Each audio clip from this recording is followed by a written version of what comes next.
Hello students, Caitlin classes में आपका स्वागत है। आज हम लोग पढ़ने वाले हैं त्रिकोणमिति। इसके पिछले वीडियो में हम लोगों ने त्रिकोणमिति के बेसिक कॉन्सेप्ट के बारे में जाना था। आज उसी के आगे हम लोग सीखेंगे। चलते हैं। हम लोगों ने पिछले वीडियो में देखे थे कि साइन त्रिकोणमिति की 6 निष्पत्तियां होती है। साइन, कॉस, टेन, कॉसेक, सेक और कॉट। ये चीज जान चुके थे। साइन थीटा बराबर होता है लंब बटे कर्ण, ये भी जाने थे। कॉस थीटा बराबर आधार बटे कर्ण, जिसको बी बटे एच बोलते हैं। टेन थीटा बराबर लंब बटे आधार, जिसको बी बटे पी यानी कि लंब बटे आधार, पी बटे बी। उसके बाद कॉसेक थीटा बराबर कर्ण बटे लंब, सेक थीटा बराबर कर्ण बटे आधार, कॉट थीटा बराबर आधार बटे लंब। ये जान चुके थे। उसके बाद ये भी जाने थे कि साइन जो होता है, साइन का अपोजिट होता है कॉसेक, कॉस का अपोजिट होता है सेक और टेन का अपोजिट होता है कॉट। ये इतना चीज हम लोग जाने थे। ठीक है, अगर हम ये तीन याद कर ले, साइन, कॉस, टेन, तो हमें ये तीन भी खुद ब खुद याद हो जाएगा, क्योंकि इसका अपोजिट ये होता है। ठीक है, तो इसको हम लोग इस तरह से याद कर सकते हैं। इसका एक ट्रिक भी है जो याद कर सकते हैं ट्रिक के सहायता से। उसका ट्रिक क्या होगा, जैसे इसका क्या है, इसका है P बटे एच, नीचे लिख देते हैं P बटे एच, ये होता है साइन का। B बटे एच ये होता है कॉस का।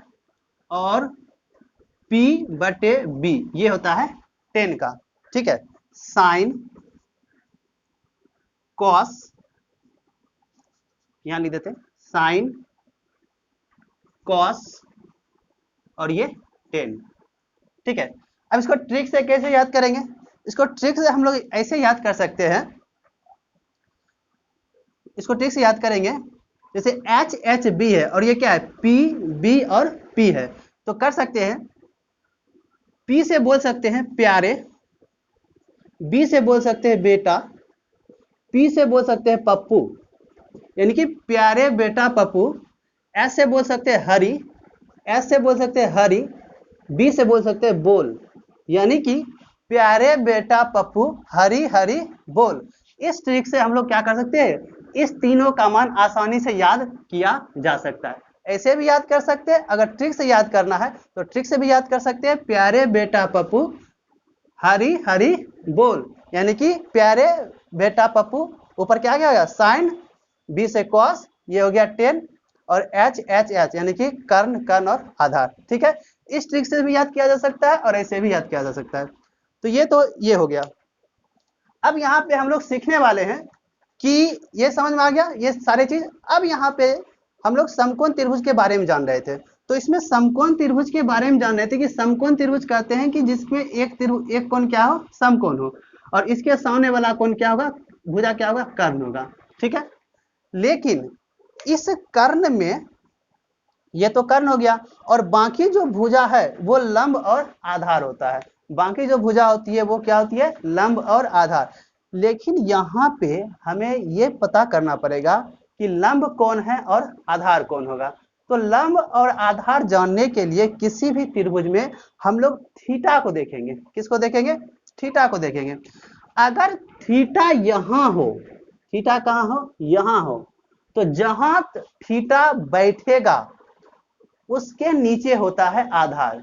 थीटा जहां बैठेगा यानी कि कोण जहां भी बैठेगा उसका नीचे, उसके नीचे क्या होगा, आधार। जैसे हम लोग बैठते हैं तो कहाँ बैठते हैं, आधार पे बैठते हैं। तो थीटा बैठेगा तो कहाँ बैठेगा, आधार पे बैठेगा। इसलिए जहां थीटा, थीटा कहाँ बैठाएगा, आधार पे बैठेगा। तो थीटा यहाँ तो आधार ये, और अगर आधार ये हो गया, आधार ये हो गया, तो लंब मेरा कौन हो जाएगा, ये हो जाएगा।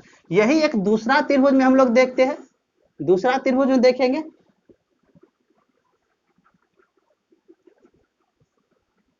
अगर थीटा यहां पे बैठा दे, अगर थीटा यहां पे बैठा दे, तो थीटा यहां बैठा है तो जहां बैठेगा वहां उसका क्या होगा, आधार होगा। थीटा यहां बैठा है तो आधार ये, तब यहां पे आधार हो जाएगा मेरा ये, और कर्ण मेरा हो जाएगा ये। ठीक है, आधार हो जाएगा ये और कर्ण हो जाएगा ये। ठीक है, तो यहाँ पे समझ में आ गया कि आधार किसको कहेंगे और लंब किसको कहेंगे। ठीक है, आधार किसको कहेंगे और लंब किसको कहेंगे, बात समझ में आ गया। अगर थीटा यहाँ रहे तो ये आधार और ये लंब, अगर थीटा यहाँ रहे तो आधार ये और ये लंब। तो यहाँ पे आधार और लंब को पहचानने का ये तरीका हो गया। एक चीज और याद रखिएगा, इसका फुल फॉर्म क्या होता है, सबका फुल फॉर्म याद रखिएगा। ठीक है, और इसके फुल फॉर्म से एक क्वेश्चन और यहाँ पे समझ में आने वाला है। जैसे साइन, ये साइन है ना, तो साइन का जो फुल होता है ये होता है साइन, SINE। ठीक है, कॉस है तो कॉस का फुल फॉर्म जो होता है वो होता है कोसाइन। क्या होता है, कोसाइन। टेन है तो टेन का जो होता है ना वो टेंजेंट होता है। क्या होता है, टेंजेंट। उसी तरह से यहाँ पे कॉस है तो कॉस का फुल फॉर्म क्या होगा, कॉस का फुल फॉर्म, कॉसेक है तो कॉसेक का, सॉरी कॉसेक पहले नहीं लिखेंगे, पहले लिखेंगे हम लोग साइन लिख दिए, कॉस लिख दिए, टेन लिख दिए, टेन के बाद लिखेंगे कॉट, कोटेंजेंट। क्या होता है, कोटेंजेंट। उसके बाद क्वाट के बाद लिखेंगे सेक, सेकेंट होता है। क्या होता है, सेकेंट। उसके बाद कॉसेक का क्या होता है, कोसेकेंट। क्या होता है, कोसेकेंट। अब यहाँ एक बात याद रखना है, ठीक है, ध्यान से, ये फुल फॉर्म है सबका, 6 निष्पत्तियां जो है, 6 रेशियो, उस सबका क्या, ये फुल फॉर्म। ठीक है, साइन का क्या होता है, साइन, कॉस का कोसाइन, टेन का टेंजेंट, कॉट का कोटेंजेंट, सेक का सेकेंट, और कॉसेक का कोसेकेंट। यहाँ पे देखिए, यहाँ साइन है तो देखिए यहाँ पे क्या लिखा हुआ है, कोसाइन। यहाँ टेंजेंट है यहाँ क्या लिखा हुआ है, यहाँ क्या लिखा हुआ है, कोटेंजेंट, कोटेंजेंट। यहाँ सेकेंट है तो यहाँ क्या लिखा हुआ है, कोसेकेंट। को मतलब क्या होता है, को का मतलब हो गया पूरक कोण। को मतलब हो गया किसी चीज को जो पूरा करता है उसी को को कहा जाता है। उसमें जैसे को ऑपरेशन जो सहयोग करता है उसको को ऑपरेशन कहते हैं। उसी तरह से को सेकेंड, को सेकेंड मतलब जो सेक को पूरा करे, यानी कि सेक का पूरक कोण क्या है, को सेकेंड। टेन का पूरक कोण क्या है, को टेंजेंट। साइन का पूरक कोण क्या है, कोसाइन। ठीक है, तो यहाँ पे ये पता चल रहा है कि साइन का पूरक कोसाइन होता है, टेन का होता है कोटेंजेंट, टेंजेंट का कोटेंजेंट और सेक का कोसेकेंट। इसी फुल फॉर्म से ये पता, इसको हम लोग आगे के चैप्टर में पढ़ने वाले हैं कि पूरक होता क्या है। ठीक है, यहाँ पे केवल इतना समझ लीजिए कि साइन का पूरक होता है कोसाइन, टेंजेंट का कोटेंजेंट, सेकेंड का कोसेकेंट। ठीक है, अब ये हो गया, ये फॉर्मूला भी जान चुके हैं। ठीक है, अब इसके बाद आगे हम लोग बढ़ते हैं, इसको मिटा देते हैं। ठीक है, इसको मिटा देते हैं।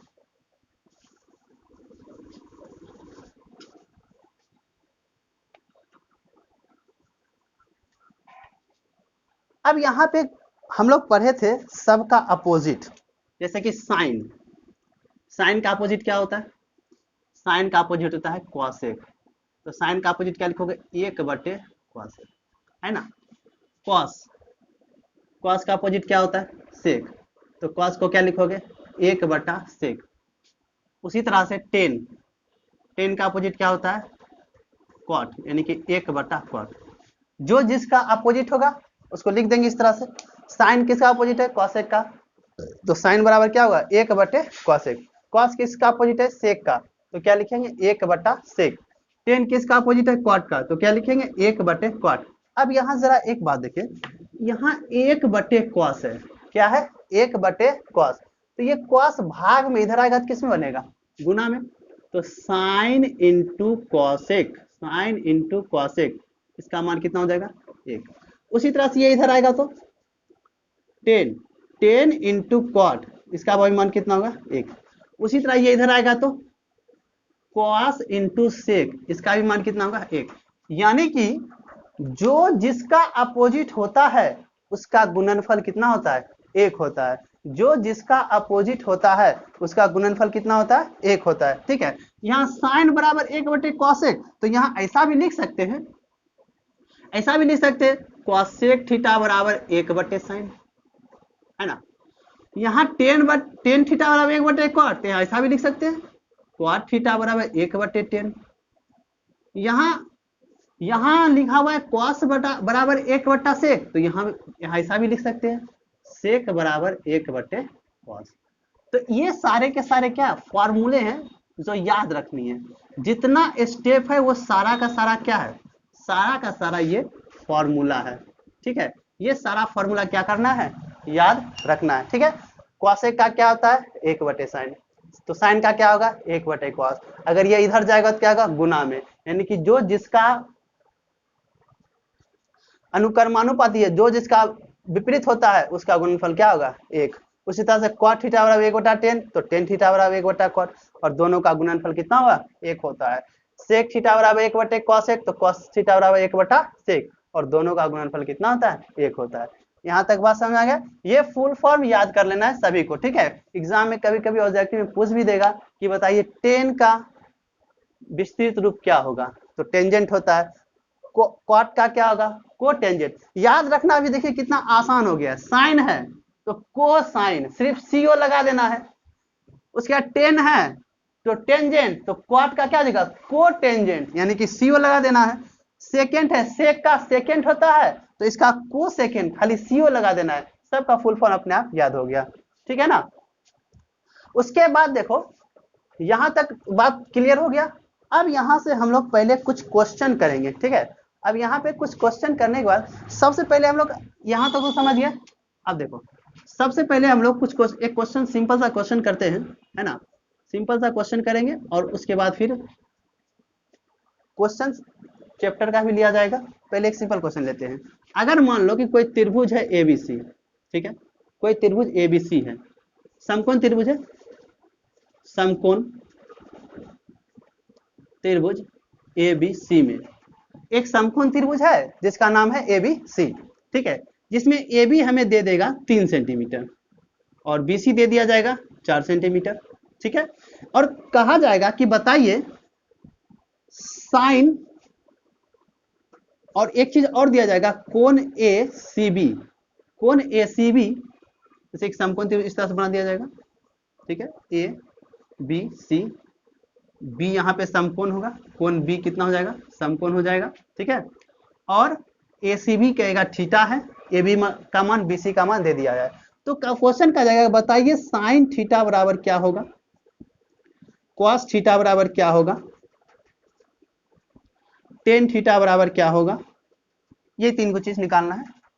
या फिर चलिए सबका मान निकाल देते हैं। कॉसेक थीटा बराबर क्या होगा, ठीक है, इसको छोड़ देते हैं। सेक थीटा बराबर क्या होगा और क्वाट थीटा बराबर क्या होगा। ठीक है, अब यहां पे देखते हैं सबका मान निकालना है। अब यहां पे ध्यान देंगे, समकोण त्रिभुज एबीसी दे दिया, बी समकोण है, ए बी कितना है 3, तो ए बी की जगह क्या लिखेंगे 3। बीसी कितना है 4, तो बीसी की जगह क्या लिखेंगे 4।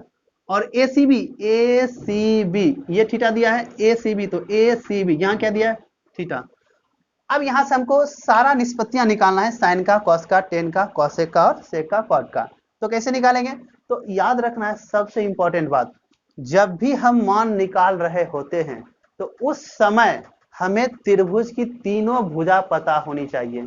अगर त्रिभुज की तीनों भुजा नहीं पता है तो त्रिभुज की तीनों भुजा सबसे पहले पता करेंगे और उसके बाद ही मान निकालेंगे। तो यहाँ पे देखो क्या दिया। अच्छा पहले ये बताओ कि यहाँ पे थीटा है तो आधार कौन होगा, तो बताए थे थीटा जहां बैठेगा वही उसका आधार होगा। थीटा यहां बैठा है तो आधार क्या होगा BC, आधार क्या होगा BC, और उसके सामने वाला क्या हो जाएगा लंब, तो लंब कितना हो गया AB, लंब कितना हो गया AB। अब इसको थोड़ा सा मिटा देते इधर। ठीक है, अब देखो यहां पे हमें क्या पता है, AB पता है, BC पता है, AC तो नहीं पता है। AC है क्या, तो AC कर्ण है। AC क्या है कर्ण। तो त्रिभुज ABC में सबसे पहले कर्ण, पिछले वीडियो में हमने बताया था कि कर्ण का फॉर्मूला क्या होता है। कर्ण बराबर होता है, यानी कर्ण है AC, तो कर्ण बराबर होता है रूट अंडर लंब स्क्वायर, लिख देते एक बार, कर्ण बराबर होता है रूट अंडर लंब स्क्वायर और प्लस में आधार स्क्वायर। ठीक है, तो कर्ण है AC, लंब, लंब कितना है, लंब है AB, और आधार, आधार कितना है BC। तो AB का मान कितना है, AB का मान है 3, 3 का स्क्वायर। BC का मान कितना है 4, तो 4 का स्क्वायर। 3 का स्क्वायर कितना होगा 9, और 4 का स्क्वायर कितना होगा 16, तो 16 9 कितना हो जाएगा 25। और 25 का वर्गमूल कितना होता है 5। तो क्या यहाँ से AC का मान नहीं निकल गया? AC का मान मेरा निकल गया कितना 5। अब जब AC का मान यहाँ 5 निकल गया तो अब हमसे पूछ रहा है साइन थीटा का मान। किसका मान? साइन थीटा का मान। तो साइन थीटा बराबर हम लोग जानते हैं थीटा यहाँ है तो लंब बटे कर्ण, लंब बटे कर्ण, लंब क्या होगा AB, कर्ण क्या होगा AC, यानी कि 3/5। cos थीटा आधार बटे कर्ण, आधार क्या होगा BC और कर्ण क्या होगा AC, यानी कि 4/5। टेन थीटा का मान पूछा जाए, टेन थीटा का मान पूछा जाए, लंब बटे आधार, लंब है मेरा क्या AB और आधार कितना है BC, यानी कि 3/4। कौशेक का मान पूछा जाए तो कौशेक होता है कर्ण, उलट जाता है, यानी कि कर्ण, कर्ण है AC, AC बटा क्या हो जाएगा कर्ण बटा लंब AC बटा AB, यानी कि 5/3। उसी तरह से सेक थीटा का मान पूछा जाए तो आधार बटे कर्ण, कर्ण बटे आधार होता है, कर्ण है AC, आधार है BC, यानी कि 5/4। उसी तरह से cot थीटा का मान पूछ रहा है तो आधार बटे लंब होता है, आधार मेरा क्या है BC और लंब क्या है AB, तो यहाँ हो गया 4/3। ठीक है, इस तरह से हम किसी भी कोई भी मान हमें निकालने के लिए कहा जाएगा तो इसी तरह से हम लोग निकालेंगे। ठीक है, तो आज तक यही रहने देते, कल आगे वीडियो में हम लोग देखेंगे इसके आगे।